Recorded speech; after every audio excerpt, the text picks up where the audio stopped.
एक बड़ी खबर है, श्री माता वैष्णो देवी जी की यात्रा के नियमों में बदलाव हुआ है। आपको बता दें कि श्री माता वैष्णो देवी जी की यात्रा को लेकर हाल ही में एक बड़ा फैसला लिया गया है, जिसमें नववर्ष के मौके पर आने वाले श्रद्धालुओं की भीड़ को ध्यान में रखते हुए नियमों को सख्त किया गया है।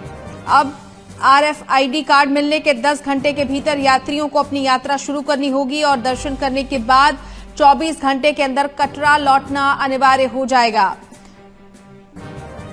ये ऐसा इसलिए किया गया ताकि भीड़ का प्रबंधन हो सके और किसी भी अप्रिय घटना से बचा जा सके। इसके साथ ही रजिस्ट्रेशन काउंटर अब 24/7 खुल चुके हैं ताकि श्रद्धालु किसी भी समय अपना रजिस्ट्रेशन करा सकें और यात्रा सुरक्षित और व्यवस्थित हो सके। तो अब 24 घंटे 7 दिन आप श्री माता वैष्णो देवी जी की यात्रा के लिए रजिस्ट्रेशन करवा सकते हैं। और श्री माता वैष्णो देवी जी की इस यात्रा को लेकर हाल ही में ये बड़ा फैसला लिया गया है। नए साल के मौके पर श्रद्धालुओं की भीड़ को ध्यान में रखते हुए नियमों को सख्त किया गया है। अब RFID कार्ड मिलने के 10 घंटे के भीतर यात्रियों को अपनी यात्रा शुरू करनी होगी और दर्शन करने के बाद 24 घंटे के अंदर कटरा लौटना अनिवार्य होगा। भीड़ को नियंत्रित करने के लिए फैसला लिया गया है, क्योंकि नए साल के मौके पर बड़ी तादाद में श्रद्धालु श्री माता वैष्णो देवी जी पहुंचते हैं उनके दर्शनों के लिए, उनके आशीर्वाद के लिए। और ऐसे में ये महत्वपूर्ण बदलाव इसलिए किए गए हैं ताकि वहां पर किसी भी तरह की कोई अप्रिय स्थिति ना हो, भीड़ का दबाव ज्यादा ना हो और लोग सुरक्षित तरीके से दर्शन कर सकें।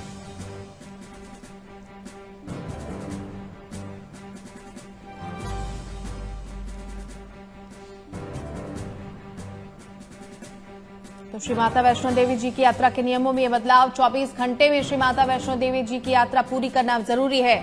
RFID कार्ड मिलने के 10 घंटे के अंदर ये यात्रा शुरू करनी होगी। श्रद्धालुओं को 24 घंटे रजिस्ट्रेशन की भी सुविधा मिलेगी।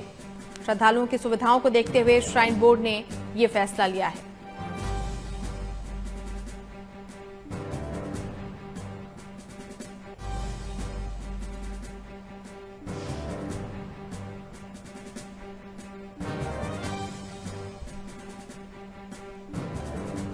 श्रद्धालुओं को 24 घंटे रजिस्ट्रेशन की भी सुविधा मिलेगी और श्रद्धालुओं की सुविधाओं को देखते हुए श्राइन बोर्ड ने फैसला लिया है। श्री माता वैष्णो देवी जी की यात्रा के नियमों में यह बदलाव किया गया है।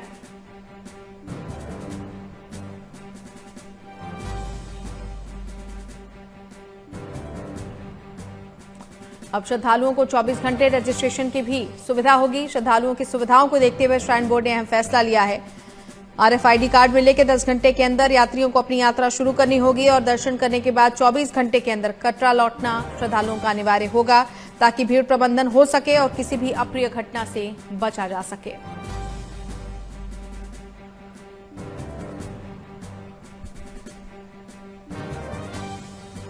संवाददाता नेहा रैना हमारे साथ जुड़ गई हैं। नेहा, एक बड़ा फैसला जिसमें श्रद्धालुओं का जो वहां पर पहुंचने का सिलसिला है और जो भीड़ मैनेजमेंट है वो सही तरीके से हो पाए, इसके लिए कुछ महत्वपूर्ण फैसले लिए गए हैं, विस्तार से बताएं। देखिए, बिल्कुल जिस तरह से नए साल की शुरुआत होती है, श्री माता वैष्णो देवी के लिए श्रद्धालुओं का जो जनसैलाब जो है वो पूरी तरह से एक रश इतना रहता है वहां पे, और उसी को देखते हुए श्री माता वैष्णो देवी श्राइन बोर्ड के जो वहाँ पे श्राइन बोर्ड के अधिकारी हैं, जो CEO हैं, उन्होंने एक बड़ा फैसला लिया श्रद्धालुओं की सुरक्षा को देखते हुए भी, क्योंकि हर कोई माता रानी के दर्शन करना चाहता है, लेकिन भीड़ इतनी ज्यादा होती है और उसे काबू करना बड़ा मुश्किल हो जाता है। और जिस तरह से हालात थोड़े, अगर हम बात करें, सर्दी भी शुरू हो गई है और वहाँ पे जैसे पहले जो श्रद्धालु जो थे वो जाते थे, तो जब वो अपना कार्ड बनाते थे, RFID कार्ड जो बनाते थे, उसको कम से कम वो 12 घंटे की कोई ज्यादा लिमिट नहीं थी, 12 घंटे के अंदर वो जा सकते थे, लेकिन आने का कोई उनका वो नहीं था कि वो कब आए। अपनी मर्जी से वो 2 दिन भी वहां पे रुक सकते थे। लेकिन अभी श्राइन बोर्ड ने एक बड़ा फैसला लिया है श्रद्धालुओं की सुरक्षा को देखते हुए भी, कि जो भी RFID कार्ड जो बनाएगा तुरंत उसको 10 घंटे के अंदर वहां पे पहुंचना होगा और 24 घंटे के अंदर दर्शन करके वापिस आना होगा।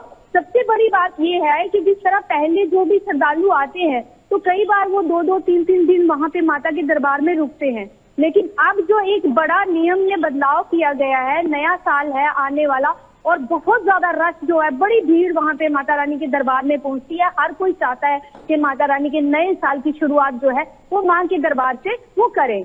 जी। चलिए, शुक्रिया नेहा इस तमाम जानकारी के लिए आपका। संवाददाता नेहा रैना हमारे साथ जुड़ी हुई थी।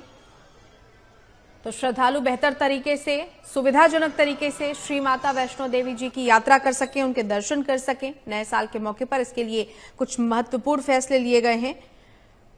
अब RFID कार्ड मिलने के 10 घंटे के अंदर यात्रियों को अपनी यात्रा शुरू करनी होगी और दर्शन करने के बाद 24 घंटे के अंदर कटरा लौटना अनिवार्य होगा, ताकि भीड़ का प्रबंधन हो सके और किसी भी अप्रिय घटना से बचा जा सके। इसके साथ ही रजिस्ट्रेशन काउंटर अब 24 घंटे खुल गए हैं, ताकि श्रद्धालु